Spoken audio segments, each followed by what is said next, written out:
शिवसेना पक्षप्रमुख उद्धव ठाकरे उद्या परभणी जिल्हा दौऱ्यावर येत आहेत आणि ते जिल्ह्यातील शेतकऱ्यांशी संवाद साधणार आहेत। नेमका त्यांचा दौरा काय आहे आणि कशासाठी उद्धव ठाकरे येत आहेत, दगाबाजी म्हणजे कोण दगाबाजी केली काय? उद्धव साहेब शेतकऱ्याला न्याय मिळवून देण्यासाठी दौऱ्यावर येत आहेत। दगाबाज हे सरकार आहे, कारण तुम्ही बघितलं असेल संभाजीनगरला हंबरडा मोर्चा काढल्यानंतर सरकारनं 31,500 कोटीचं पॅकेज जाहीर केलं आणि दिवाळीपूर्वी शेतकऱ्याच्या खात्यात पैसे जमा होतील असं सांगितलं होतं। पण तुम्ही बघितलं असेल अजूनही 90% शेतकऱ्याला दिवाळी होऊन 15 दिवस झाले तरी अजून 1 रुपया मिळालेला नाही। आणि त्यामुळं तेव्हाच उद्धव साहेबांनी सांगितलं होतं, जर तुम्हाला पॅकेज नाही मिळालं, तुम्हाला तुमच्या खात्यावर पैसे नाही पडले तर मी दिवाळीनंतर पुन्हा मराठवाड्यात येईल आणि शेतकऱ्याच्या ज्या व्यथा आहेत त्या मी तुमच्या जाणून घेईन। आणि बघितलं असेल तुम्ही उद्धव साहेबांची धसकी एवढी आहे की या सरकारला उद्धव साहेबांचा दौरा सुरू झाल्या ते 10,000च्या बाबतीत रब्बीचे होते त्यासाठी निर्णय घ्यावा लागला। म्हणजे उद्धव साहेबांकडे फक्त आज शेतकरी त्यांच्याकडेच आशेने बघतोय, कारण तेच न्याय देऊ शकतात, दुसरं कोणी न्याय देऊ शकत नाही। हे सरकार सगळं दगाबाज आहे, धोकेबाज आहे। जे शब्द दिले ते त्यांनी पाळले नाहीत आणि त्यांच्या शब्दावर ते ठाम नाहीत। तुम्ही या तिघांचे जर बघितले असेल वक्तव्य तर एकमेकाला विसंगत अशी वक्तव्य आहेत। एकदा म्हणतात कर्जमाफी देणार, एकदा म्हणतात नाही कर्ज तुम्ही भरा, आता नाही आम्ही समिती गठीत केली, म्हणजे अशा प्रकारच्या भूलथापा दिल्यात। म्हणून या सरकारला आम्ही दगाबाज म्हणतो। उद्धव ठाकरे दुसऱ्यांदा परभणी मराठवाड्याच्या दौऱ्यावर आहेत। सुरुवातीला आले होते पण विरोधी पक्ष बाकी दुसरे पण आहेत, काँग्रेस राष्ट्रवादी, त्याच्यापेक्षा शिवसेना उद्धव ठाकरे जास्त शेतकऱ्यांचा त्यांना म्हणजे त्यांचा ओढ दिसतो, कारण काय? शिवसेना पक्षप्रमुख आदरणीय उद्धवजी ठाकरे हे पूर्वीपासूनच 80% समाजकारण आणि 20% राजकारण। आज तुम्ही बघितलं असेल जेव्हा उद्धव साहेब मुख्यमंत्री म्हणून महाराष्ट्राचे झाले होते, कोणती निवडणूक नव्हती, कोणत्याही शेतकऱ्यांना कर्जमाफी मागितली नव्हती। फक्त या शेतकऱ्यांना 2 लाख रुपये कर्जमुक्ती करणारा एकमेव मुख्यमंत्री म्हणजे उद्धव ठाकरे साहेब आहेत। तुम्ही बघितलं असेल या महाराष्ट्रात दुष्काळ पडल्यानंतर या मराठवाड्यामध्ये जर कोणी पहिलं आलं असेल या शेतकऱ्यांचं घराणं ऐकण्यासाठी, या शेतकऱ्यांचं रडणं बघण्यासाठी, हंबरडा फोडलेल्या शेतकऱ्यांच्या व्यथा ऐकण्यासाठी ते फक्त उद्धव साहेब आले होते। आणि उद्धव साहेब आल्यामुळे त्यांना पॅकेज जाहीर करावं लागलं, पण ते नुसतं पॅकेज हे कागदावर आहे, आज कोणालाही काही मदत मिळाली नाही, तुटपुंजी मदत झालेली आहे। आणि उद्धव साहेबांना दौरा केल्यानंतर पॅकेज जाहीर केलं, पण पॅकेज न मिळाल्यामुळं परत एकदा उद्धव साहेबाला या मराठवाड्यामध्ये यावं लागलं।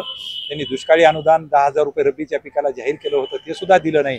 काल उद्धव साहेबांनी दौरा जाहीर केल्यानंतर ते अनुदान परत त्यांनी मंत्रिमंडळाची मंजुरी घेतली।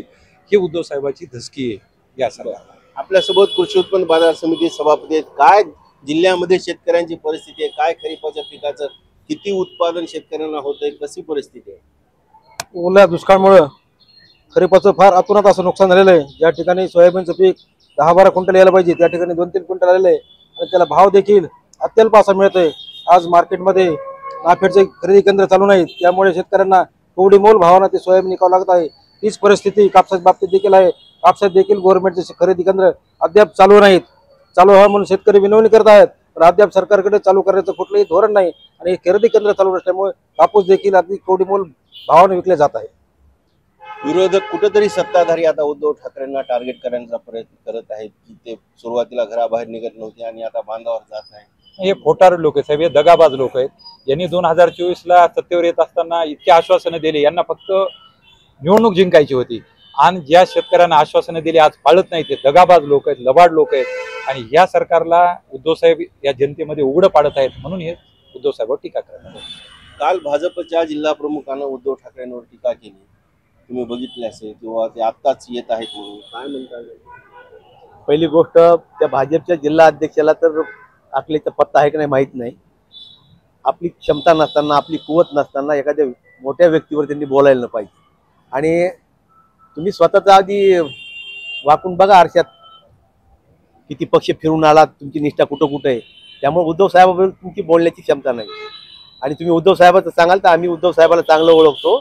शेतकऱ्यांना न्याय मिळवून देण्याचं काम उद्धव साहेबांनीच केलं। उद्धव साहेबांचा कार्यकाळ 2.5 वर्षाचा तुम्ही जर मुख्यमंत्री पदाचा बघितला असेल तर आजही पूर्ण महाराष्ट्रातली जनता त्यांना कुटुंब प्रमुख म्हणते आणि कुटुंब प्रमुख त्याला म्हटलं जातं जो आपल्या कुटुंबाची काळजी घेतो। म्हणून उद्धव साहेबांबद्दल बोलायची क्षमता ज्याची नाहीये त्यांनी बोलू नये आणि आधी आपण आपलं स्वतःचं काय ते बघावं। हे होते शिवसेनेचे पदाधिकारी। उद्धव ठाकरे उद्या आणि परवा 2 दिवस परभणी जिल्हा दौऱ्यावर आहेत। सरकारची दगाबाजी ते शेतकऱ्यांसोबत चर्चा करून उघड करणार आहेत आणि त्याचबरोबर येणाऱ्या काळामध्ये या सरकार च्या विरोधात मोठं आंदोलन करून शेतकऱ्यांना कसा फायदा होईल यासाठी प्रयत्न करणार असल्याचं देखील यांनी सांगितलं आहे. महाराष्ट्र टाइम्ससाठी डॉक्टर धनाजी चव्हाण, परभणी.